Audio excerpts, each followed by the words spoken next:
ബീഹാർ രാഷ്ട്രീയത്തിന്റെ അടിവേരുകളിൽ ഒരുപക്ഷെ ഇത്രയും വലിയൊരു തകർച്ച ഞാൻ പോലും പ്രതീക്ഷിച്ചില്ല. അത് എന്താണ് എന്നുള്ളത് പുറത്തു വരട്ടെ.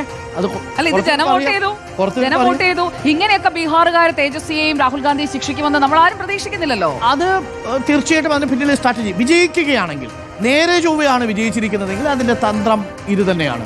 ജനക്ഷേമ പദ്ധതികൾ പ്രഖ്യാപിച്ച് സ്ത്രീ സൗഹൃദമായി ഇവിടെ ഇപ്പോൾ പിണറായി വിജയന് തുടർഭരണം കിട്ടുന്ന നേരെ ചൊവ്വയല്ല എന്ന് താങ്കൾ പറയുമോ?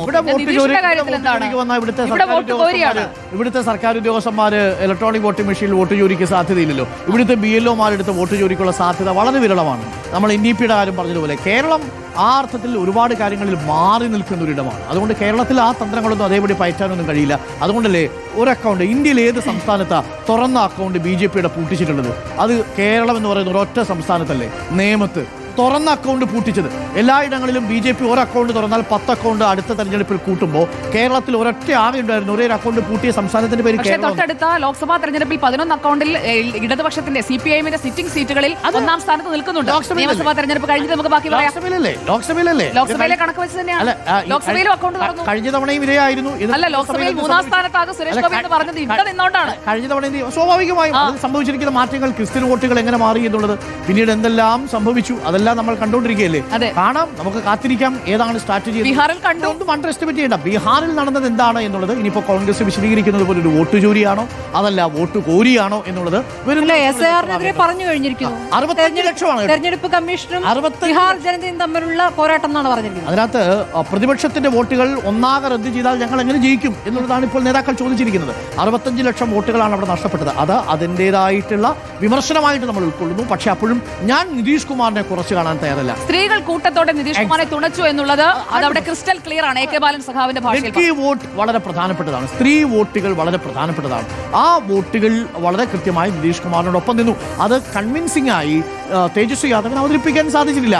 ചെറുപ്പക്കാരെ ഒപ്പം കൂട്ടി ഒരു പുതിയ മാറ്റത്തിന് വേണ്ടി തേജസ്വി ശ്രമിച്ചു. പക്ഷേ ആ സ്ട്രാറ്റജി പരാജയപ്പെട്ടു. മറുഭാഗത്ത് രാഹുൽ ഗാന്ധി വോട്ട് ചോരിയുമായി പോയി. തമ്മിൽ പോലും ബന്ധമില്ലാതെ 11 ഇടങ്ങളിൽ പരസ്പരം അടിച്ചു. കോൺഗ്രസ് RJDയും RJD കോൺഗ്രസ് 11 ഇടങ്ങളിൽ 10 തേജസ്വി തോറ്റു എന്നൊരു പ്രശ്നമുണ്ടല്ലോ. തെരഞ്ഞെടുപ്പ് പ്രചാരണം നടത്താൻ എങ്ങനെയാണ് വേണ്ടതെന്ന് അറിയില്ല രാഹുൽ ഗാന്ധിക്ക് എന്ന് ബീഹാറിലും പ്രൂവ് ചെയ്യപ്പെടുകയാണ്. ഡൽഹിയിൽ നമ്മൾ കണ്ടു, ബീഹാറിൽ ഇതാ കാണുന്നു. അതായത് അടിസ്ഥാനമായി തിരഞ്ഞെടുപ്പിൽ പ്രവർത്തിക്കേണ്ട, ഗ്രൗണ്ടിൽ ഇറങ്ങി പ്രവർത്തിക്കേണ്ട ബൂത്തുകളെ സജ്ജമാക്കി എങ്ങനെയാണ് തെരഞ്ഞെടുപ്പിന് സജ്ജമാകേണ്ടത് എന്നുള്ള പാഠം ഒരിക്കൽ കൂടി നൽകുന്നു. കേരളത്തിൽ വ്യത്യസ്തമാണ് കേട്ടോ. കേരളത്തിൽ കോൺഗ്രസ് ബൂത്ത് തലത്തിലുള്ള പ്രവർത്തനങ്ങൾ ഇപ്പോൾ തുടങ്ങിക്കഴിഞ്ഞു. ഇത് ബീഹാറിൽ നിന്നുള്ളൊരു പാഠമാണ്. ഹരിയാനയിൽ നമ്മൾ പഠിച്ച പാഠമാണിത്. മധ്യപ്രദേശിൽ നമ്മൾ പഠിച്ച പാഠമാണ്. പല ബൂത്തുകളും അപ്പടി ഇല്ലാതാവുന്നത് കണ്ടു. ബൂത്ത് കമ്മിറ്റികൾ താഴെത്തട്ടിൽ പാർട്ടി എവിടെയെന്നൊരു ചോദ്യം അതാണ്. മുഖമില്ലല്ലോ. ഇപ്പോൾ എവിടെയാ മുഖമുള്ളത്? കോൺഗ്രസിന് മുഖമുള്ളത് ഏത് സംസ്ഥാനത്ത്? ഇപ്പോൾ തെലങ്കാനയിൽ രേവന്ത് റെഡ്ഡി ഉണ്ട്, ഒരു മുഖമാണെന്ന് പറയാം. മഹാരാഷ്ട്രയിലേക്ക് വന്നാൽ ഇപ്പോൾ കോൺഗ്രസിന്റെ മുഖം അവിടെ നമുക്ക് എടുത്തു പറയാനില്ല. അവിടെ കോൺഗ്രസ് പ്രബലമല്ല. മധ്യപ്രദേശിൽ ഉണ്ടായിരുന്ന മുഖം, നമുക്ക് കമൽനാഥിന്റെ പേര് നമ്മൾ പറഞ്ഞു, എവിടെയാ മുഖം? ആ മുഖത്തെ കാണാനില്ലല്ലോ. കമൽനാഥുമായി ബന്ധപ്പെട്ട് പിന്നെ കോൺഗ്രസ് തന്നെ പ്രശ്നങ്ങളാവുന്ന സാഹചര്യമുണ്ടായി. പിന്നീട് ഇപ്പോൾ കേരളത്തിലേക്ക് വരികയാണെങ്കിൽ കോൺഗ്രസിന്റെ മുഖങ്ങൾ എന്ന് പറയുന്നതിനകത്ത് നേരത്തെ ഉമ്മൻചാണ്ടിയെ പോലെ, AK ആന്റണിയെ പോലെ, K കരുണാകരനെ പോലെ ഒരു ലീഡർ ഫേസ്. കാരണം ബീഹാറിൽ എന്താ പ്രശ്നം എന്നറിയോ? ബീഹാറിൽ ഒരു നല്ല PCC അധ്യക്ഷൻ പോലുമില്ല. ആദ്യ റൗണ്ട് തൊട്ട് പിന്നില്ല. ആ PCC അധ്യക്ഷൻ പിന്നില്ല. ബീഹാറിലെ PCC അധ്യക്ഷൻ തന്നെ സ്വന്തമായിട്ട് സംശയം. അപ്പോൾ ഇതാണ് ബീഹാറിൽ സംഭവിച്ചുകൊണ്ടിരിക്കുന്നത്. പക്ഷേ ഞാൻ കോൺഗ്രസിനെ ആ അർത്ഥത്തിൽ പ്രതീക്ഷ കൈവിട്ടിട്ടില്ല. ഇതിലൊരു ദയനീയമായ പരാജയം കോൺഗ്രസിനുണ്ടാവുന്നു. കോൺഗ്രസിന്റെ സ്വയം തിരിച്ചറിവുകളിലേക്ക് പോകും. ഒന്നുകിൽ കോൺഗ്രസ് പറഞ്ഞതുപോലെ വ്യാപകമായ രീതിയിലുള്ള വോട്ട് ചോരി വളരെ സിസ്റ്റമാറ്റിക് ആയിട്ട് ഇലക്ഷൻ കമ്മീഷൻ അറിവോടുകൂടി SIR വഴി നടന്നിട്ടുണ്ട്. അതല്ലെങ്കിൽ നിതീഷ് കുമാറിന്റെ ഭരണാനുകൂല നിലപാടുകളെ പ്രതിരോധിക്കാൻ തേജസ്വി യാദവിനും അവിടെ കോൺഗ്രസിനും കഴിയാതെ പോയി. ഇതാണ് ഉള്ള കാര്യം. അതിന് അന്വേഷണത്തിലൂടെ പുറത്തു വരേണ്ട കാര്യമാണ്. അതുകൊണ്ട് ഈ ജനവിധി ഈ നിമിഷം നമ്മൾ അംഗീകരിക്കുകയല്ലാതെ മറ്റു മാർഗമില്ല. അതുകൊണ്ടാണ് 189 സീറ്റുകൾ, അതൊരു സുനാമിയാണ് എന്ന് ഞാൻ പറയുന്നത്. ഇതൊരു തരംഗം പോലുമല്ല. പിടിച്ചു നിൽക്കാൻ ഒരിടത്തും കഴിഞ്ഞില്ല. എല്ലാ കോട്ടകളും ഇളകി, എല്ലാ കൊത്തളങ്ങളും ഇളകി. മഗധയാണെങ്കിലും, കോസിയാണെങ്കിലും, ഭോജ്പൂരാണെങ്കിലും, മിഥിലാഞ്ചലാണെങ്കിലും, സീമാഞ്ചലാണെങ്കിലും എല്ലാം ഇളകി തെറിച്ചു പോകുന്ന കാഴ്ചയാണ് നമ്മൾ കണ്ടത്. എല്ലാ സാമൂഹിക ഗ്രൂപ്പുകളിലും സംഘങ്ങളിലും അതായത് ജാതി വിഭാഗങ്ങളിലും NDA കടന്നു കയറിയിട്ടുണ്ട് എന്നുള്ളതാണ്. അത് വളരെ പ്രധാനപ്പെട്ട ഒരു നീക്കമായിട്ട് കണക്കാക്കുന്നു.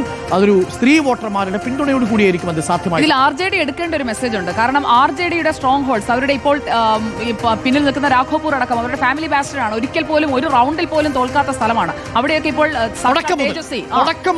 പിന്നിലാണ്. അപ്പോൾ ഇതിൽ നിന്ന് അവർ എടുക്കേണ്ട ഒരു നേതാവ് പിന്നിൽ പോകുന്നു. അവരുടെ സ്ട്രോങ് ഹോൾഡ്സിൽ വരുന്ന വലിയ നഷ്ടം 36 സീറ്റുകളിൽ മാത്രമാണ് ഇപ്പോൾ RJDക്ക് ലീഡ് ഉള്ളത്. അപ്പോൾ അവരുടെ സ്വന്തം കോട്ടകളെല്ലാം ഇളകുന്നു എന്നുള്ളതൊരു ഫാക്ടാണ്. അവിടെ ഇനിയും കാസ്റ്റ് പറഞ്ഞ് യാദവർ കൂട്ടമായി ഞങ്ങൾക്ക് ഇങ്ങനെ കാലാകാലമായി വോട്ട് ചെയ്യുമെന്ന് പറയുന്നതിൽ കാര്യമില്ല. അവിടെ ഒരു ഷിഫ്റ്റ് സംഭവിക്കുന്നുണ്ടെന്നുള്ള ഒരു വസ്തുത.